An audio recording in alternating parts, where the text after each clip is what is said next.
Okay, so the end of episode 4, we had Mons killed. Nice. What a way to go. It's almost like they don't even know how to fight. It's interesting. In a tight, confined space like that, you would think that someone would know how to fight. But yeah, we in episode 5 we lead on to the ending of that with Mons laying there under a sheet. Now, yes, we see her pull the sheet over his body, but I mean, it's just a sign of respect to cover someone's body when they're dead. I mean, I would have thought it would be a sign of respect. You know, it's not. I mean, we see it in cop shows all the time, so I'm assuming that that's how they do it. They cover all the bodies up with sheets in real life. So, yeah, it's a sign of respect, and I suppose it stops contamination, maybe. But anyway, so yeah, we carry on from there. We end up in the mayor's office, where Holland, acting Mayor Holland, or interim Mayor Holland, is drinking all of Mayor John's liquor. Is he not concerned? Because didn't she die because she ingested rat poison in a drink? Kind of begs a question. I mean, is he involved somehow? I know I think he makes a point of hinting that he doesn't want the job, but he's happily drinking alcohol that could just as well be as poisoned as the glass that she drank that killed her. Anyway, and I think this is when we get introduced to Billings. Yeah, there we go. Billings seems like an okay character. I mean, he seems like an okay guy. I mean, it doesn't seem to be that he's against Juliet, although I think he does.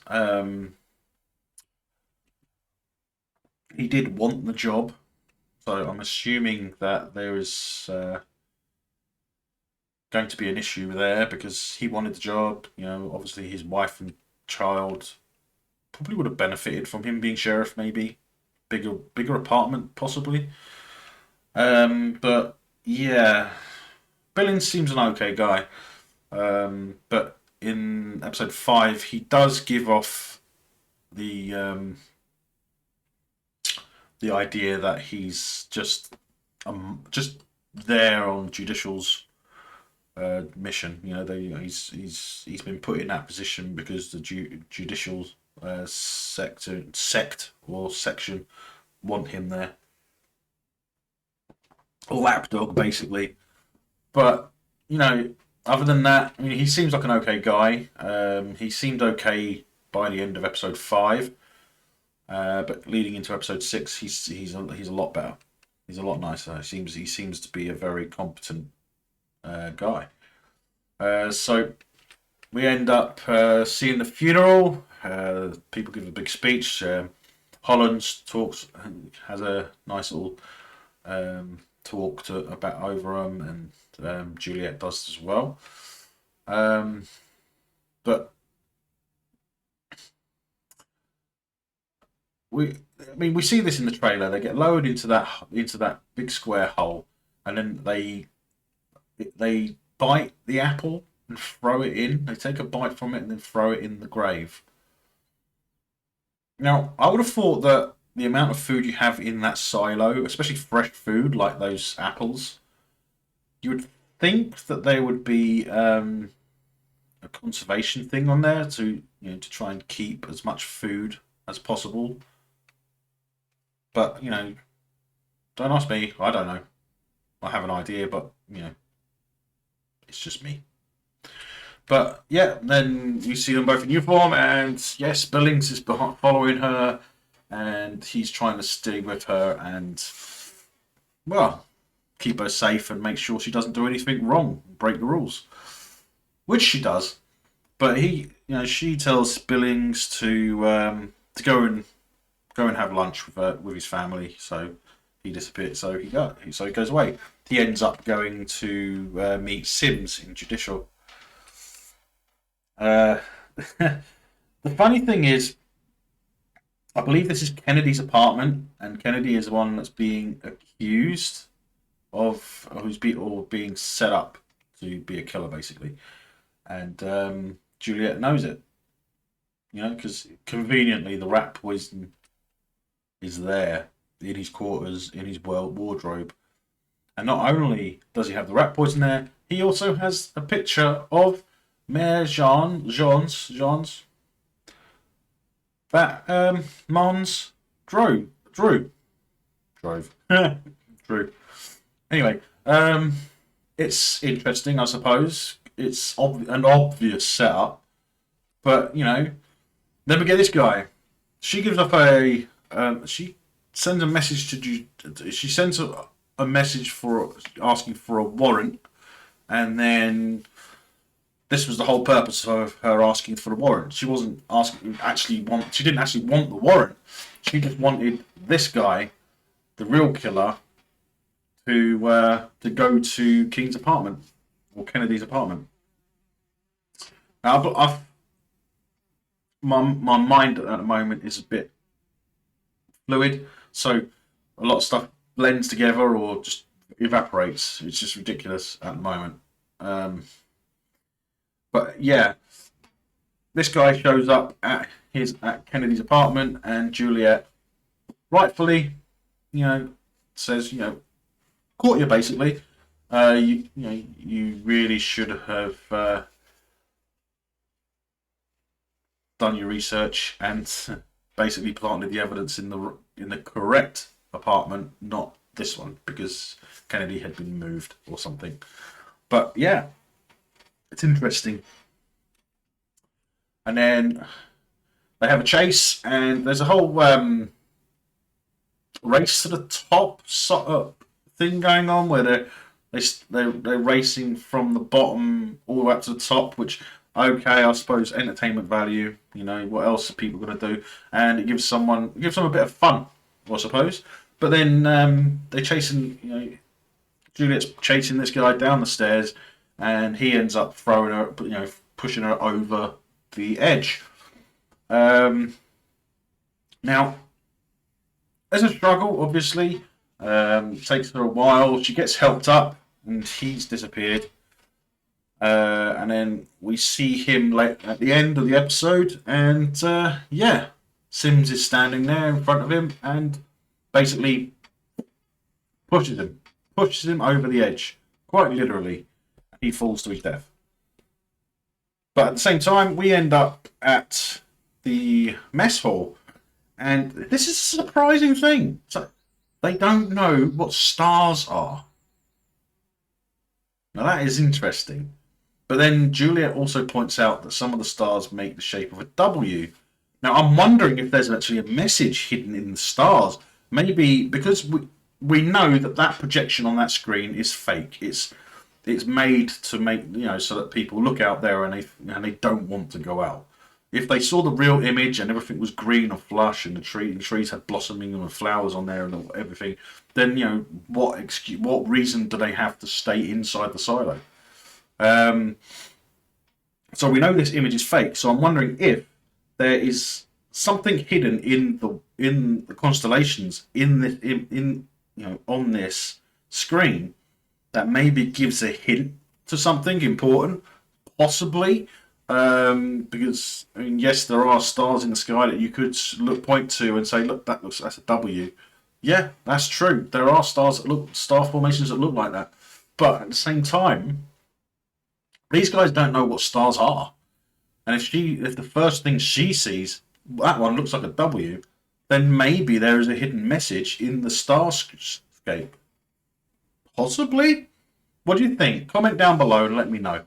But yeah, it's an odd thing. You would think that they would know what stars are. If they can see them through the screen, then surely they would remember. It would have been mentioned, through the generations about the stars and the planets. What are these guys? Are these guys remnants of the Flat Earth Society or something? It's just crazy. Not that I don't want to offend anyone in this Flat Earth Society, except, excuse me guys, you're wrong. The Earth is round. It's a globe. But anyway, uh, yeah. So then she decides to take a couple of days off.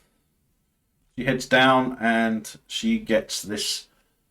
I forget what they were called, but I used to have a couple of them when I was a kid. You open the top and the candy comes out, sweets.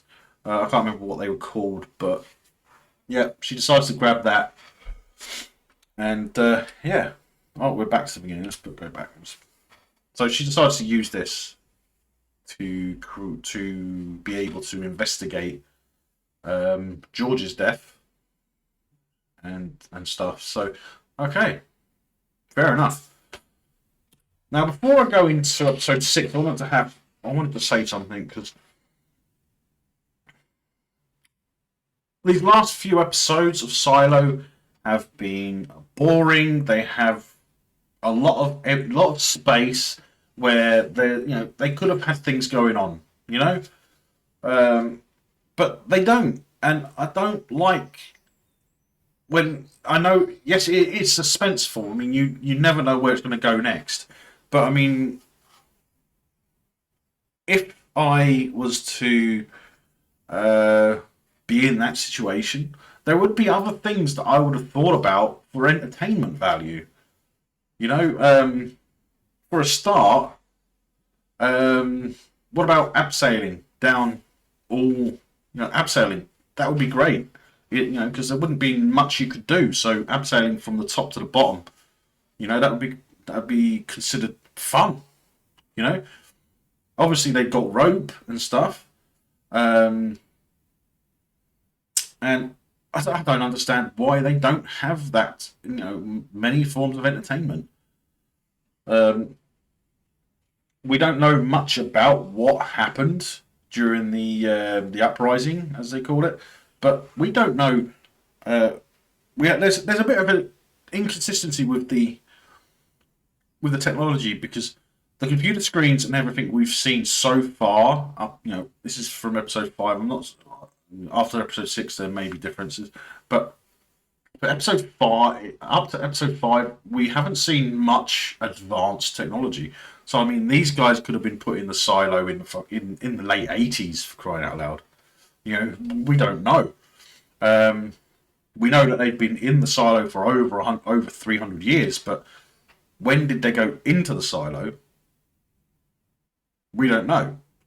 But it's all right saying, it's 300. It's like 400 years in in the future. It's like, yeah, that's when the story's set. But when did they actually go into the silo? What year? In reality, it does. I mean, I can't figure it out. I don't want to. I'm not googling it either because I don't want to ruin it. Because I want to be surprised when I see the actual dates and times. Um, I do find it interesting that they're always leaving you with a level of suspense. So there's always something. It's always carrying over to the next episode. It's like that's how a series should be, um, and yeah, I would like that. I like it. So, it's just the way I am. But all right, okay, let's get into episode 6. Now, being the most recent episode, I'm actually thinking that this is a sign that it's going to actually get. We're going to go up the ladder and we're going to find out a lot more stuff in the next few episodes. I can't remember how many episodes there are. I think there were supposed to be 10 episodes. I think there were supposed to be 10 episodes. So we're over halfway there now. So let's get into episode 6. Um, so we start with I presume a janitor or something along those lines. Maybe a floor manager who's got access to every single apartment. But he goes. This guy used to work for judicial, didn't he? So I'd have to get a different set of keys because their locks are different or something. It's like, why would their locks be different? I don't understand that. Why would they have different locks just because the guy's judicial? It's an odd thing to say. And then she just grabs She just grabs a crowbar out of his bag and just pulls the door open, and then they do a search. They find that sweet dispenser that she's planted.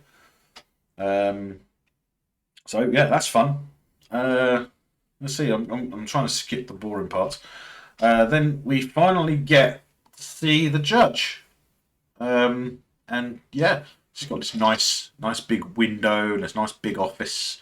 And yeah, I mean, she seems a bit an odd character. Sorry, regarding her, not her garments or anything, more of like regarding her statue. She doesn't seem to be as powerful as everyone believe, as we've been led to believe. Because the way I see it, we've been led to believe that that the judge is the most powerful person in the silo, which later on, as I'm talking, I will mention because it does seem odd. So yeah, this is where then we get because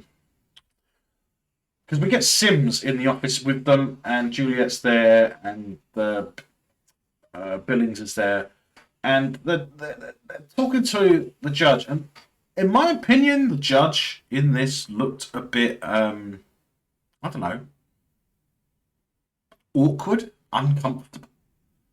Maybe she's being forced to, to do stuff that she doesn't want to do. Maybe she's not the most powerful person in the silo. I'm thinking Sims is actually more powerful than her because maybe he has something over her and she can't do or say anything about it, which is is a likelihood, if you ask me. So yeah, we have that, and she mentions that she wants to do something and this and that. So yep. So next we get them looking.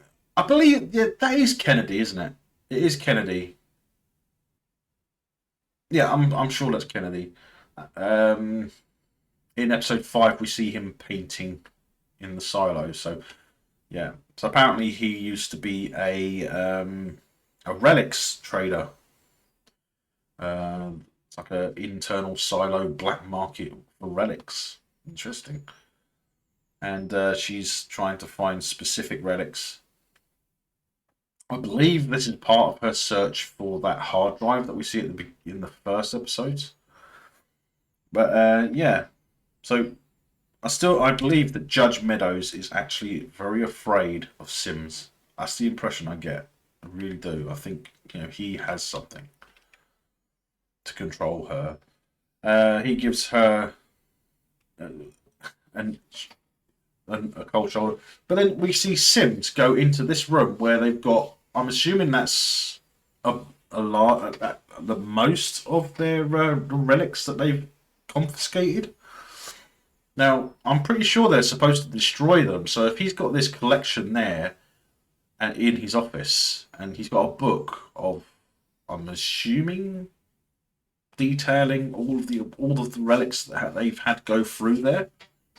Maybe in the his predecessor started the filing system, or one of the predecessors after the uprising, I presume. Um, but yeah, it seems like he has an agenda, and I think the agenda is power, basically, because the one thing that is necessary to be in an environment like that is power. There needs to be someone with the power to control everything, to manipulate everything, and if there is, then so be it. It doesn't matter who it is. It just depends. It just matters whether they're doing good or bad. Even a good person in power can do bad things.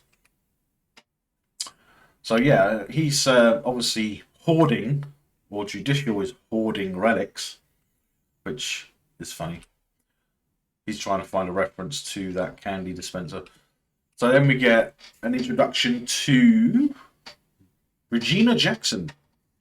Now she claims to be the girlfriend of George, and yeah, seems a bit odd. She, Juliet didn't know about her. But she seems to have known about Juliet. Maybe it's to do with a conversation where she actually tells Juliet that he'll go from one place to another, seeking one woman to another, and yeah. So yeah, Regina Jackson, she's an interesting one. I don't think we're going to see her alive again. I would have thought that Judicial would maybe kill her because of what happens. But yeah, we'll see. We'll see what happens to Regina. Okay, so what do we got next? We have.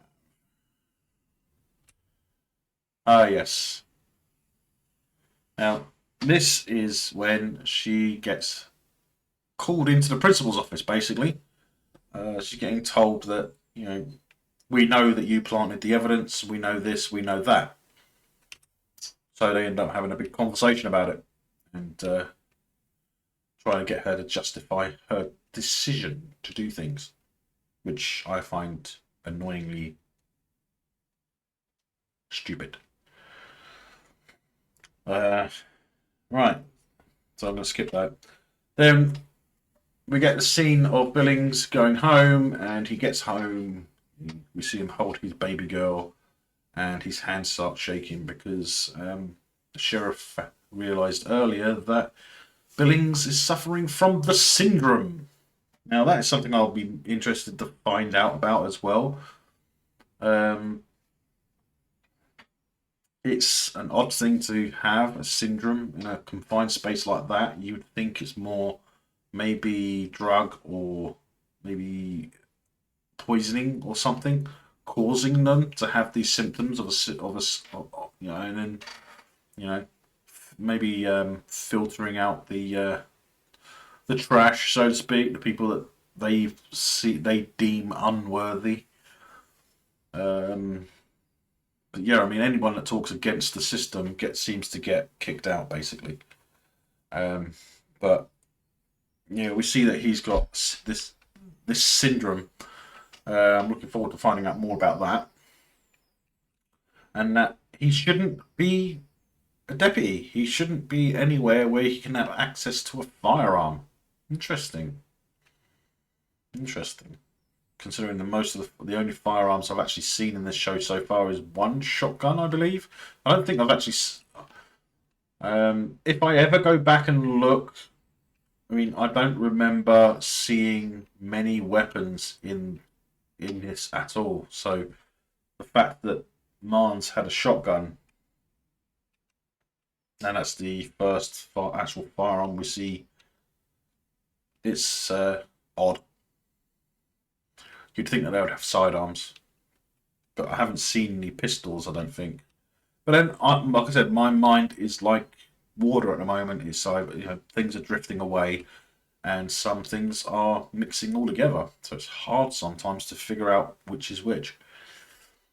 So then we get to Juliet. She's talking to her friend, the woman that helped raise her on the bottom level, and yeah, she's feeling sorry for herself, and she's thinking about quitting, but she gets convinced to stay and carry on, fight the good fight, madam. So there, and then she goes back to Regina's house, and she ends up getting given a relic from before the silo. Now this is interesting. And it's not as interesting as you think, because it's the amazing adventures in Georgia.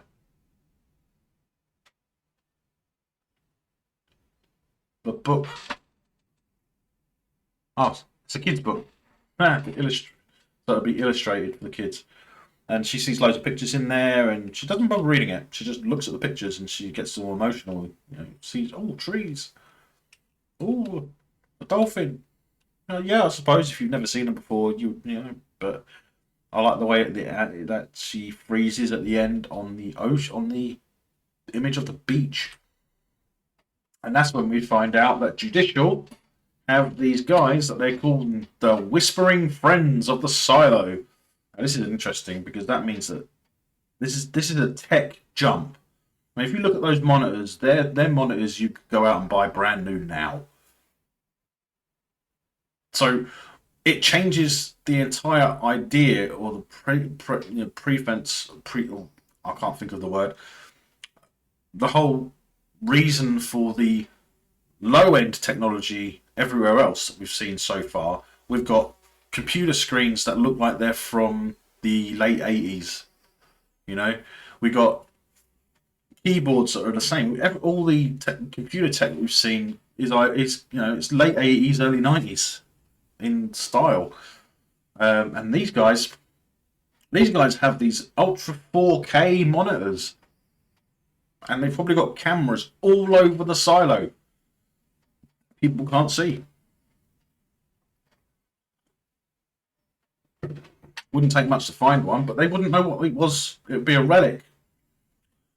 And the fact that they have these guys in a room full of monitors and chairs, it kind of shows how many the people there are. Each man gets what looks like 3 screens, or each person gets 3 screens to look at. I wonder how many rooms of like this they've got, and how far around the walls it goes. Maybe it curves around. It's a circular room. Maybe that's right. Is that right? Could that be right at the top? Right at the top of the silo? Could be.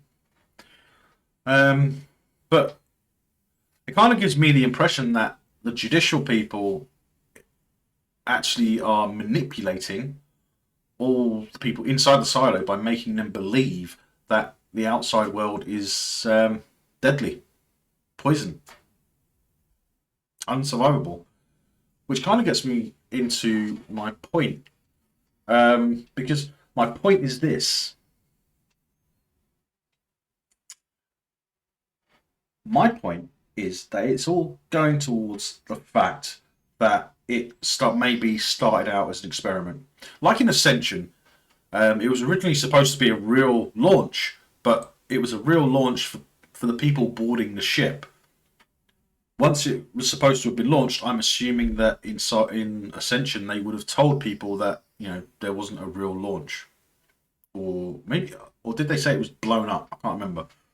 But they didn't actually launch the ship, and they were living in the ship underground, and they were basically being manipulated from the outside. Um, it's just one of those weird things where they just it's hard to explain. I mean, this is a huge jump in technology. I mean, you think about the 80s, late 80s, early 90s. So let's go from 90. So that's 90, 2000, 10 years. 2010, 20 years. 2020, 40 years. 40 years. That's like a 40 to 45-year jump in technology. When the hell did they go into the silo? Because that's, like I say, that's tech we have now. If it was too much past where we are now, then technically it would be more science fiction. It would be more holographic. It would be stuff like that. It just, I don't get it. It just doesn't make sense. But like I say, my point is: this an experiment, and people outside are controlling the environment inside. It's like anyone from the outside. How come they haven't come to the silo to you know to investigate? I mean, you'd see something like sticking out in the middle of an open ground, you would go over to it. I mean, if you had nothing else you were doing, if you were just walking along, you didn't have a home to go to, you're just walking along, so you're living from the land, and then you see this silo, the top of the silo sticking out in the middle, out of a crater or something, then you'd think to yourself, well, what the hell is that? And you would go and investigate, wouldn't you? And that way, you would end up appearing on the sensor in the cafeteria. But we already know that they're being manipulated. So the question I have is, if there are people outside that survived, why haven't they come along and maybe smashed the sensor? or at least investigated it. I mean, you'd think something like that would happen. How many silos are there as well? I'm getting the idea that there might be multiple silos, but this is the only one that we're following, possibly. I don't know. I haven't read the books. I'm not going to read the books. I'm not going to Google search anything because I don't want to ruin it. Plain and simple. But it's just one of those things. And I hope you enjoyed this video. I'm going to end it there. And yeah, comment down below. What do you think? Do you think that there are more than one silo and that there is other stuff going on that that we just haven't witnessed yet? But please, if you've read the books and you know what's going on, please don't comment down below and ruin it for everyone else. But thanks for watching. I hope you enjoyed. Catch you later.